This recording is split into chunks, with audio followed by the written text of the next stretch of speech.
Joining me now for much more on this is Democratic Congressman from Washington, Adam Smith. He's the top Democrat on the House Armed Services Committee. Congressman, thank you so much for coming in. You know, one thing people have been watching for and waiting for is the long-awaited and promised counteroffensive from Ukraine to begin. Now seeing this rare kind of daytime aerial attack from Russia over Kyiv, do you think that the counteroffensive, from your perspective and everything that you're read in on, the counteroffensive should already be underway?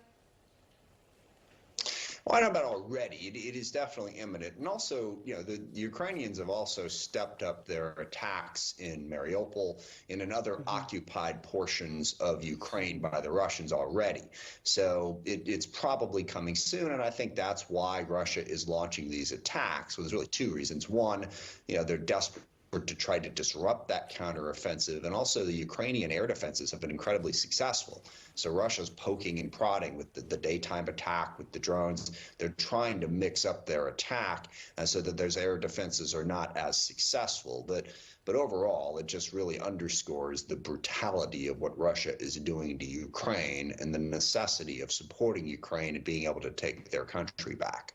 Yeah, it's a really interesting perspective on connecting those dots, Congressman. I also want to ask you, also happening, and very importantly, happening in Washington right now, is this deal that was struck over the debt ceiling between Kevin McCarthy and President Biden over the weekend. What is your reaction to the agreement and the details that are coming out? Well, the dominant thing is I think President Biden did the best he could in a very difficult set of circumstances. Because understand, this is basically a budget deal. This is something we do in Congress every single year.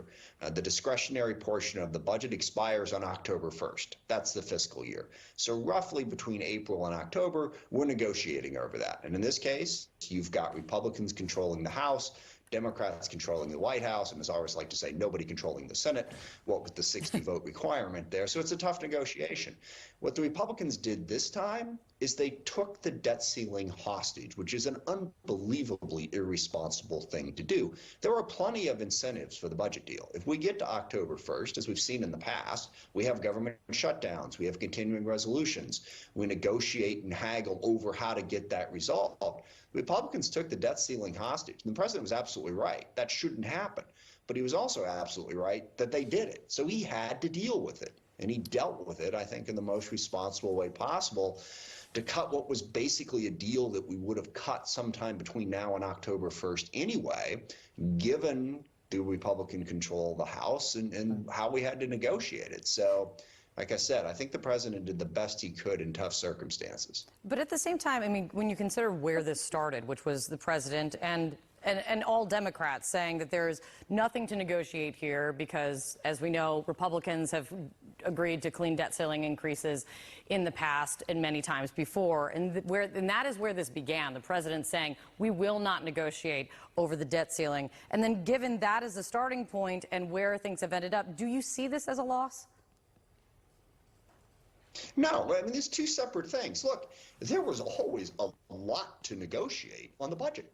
Okay, we had to negotiate that. Again, it expires October 1st, and we're supposed to pass appropriations bills. I mean, in days gone by, and I was there back in the 90s when this happened, we would resolve the budget in April, and then we would, negotiate the appropriations bills. That always had to be negotiated. The only thing that was different is this time the Republicans, in an act of basically legislative terrorism, took the full faith and credit of the United States hostage. And the president was absolutely right. That shouldn't be on the table. And he was right to say, look, we shouldn't be doing this. But after a certain point, the Republicans said, well, whether we should or shouldn't, we're doing it. And the president, rightly, didn't want the Republicans to shoot this particular hostage, being basically the U.S. economy and probably the global economy. So he had no choice to use those budget negotiations within this context. I mean, I guess he could have said, no, we're not going to do it and just watch the whole thing default. But President Biden is actually a sensible, responsible leader.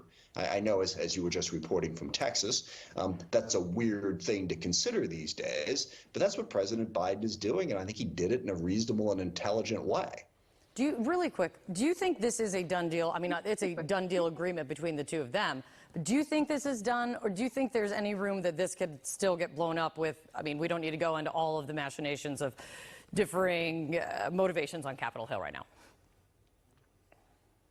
Well, to be cliche, it's not over till it's over. But I think, I've seen the Republican leadership, they're strongly for it.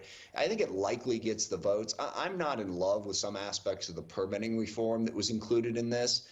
But again, default's right around the corner. And from a budget deal perspective, anyone paying attention to this, this is about where we were going to be, given how the House, the Senate, and the White House are controlled right now. So I think passage is highly likely. I would put it that way.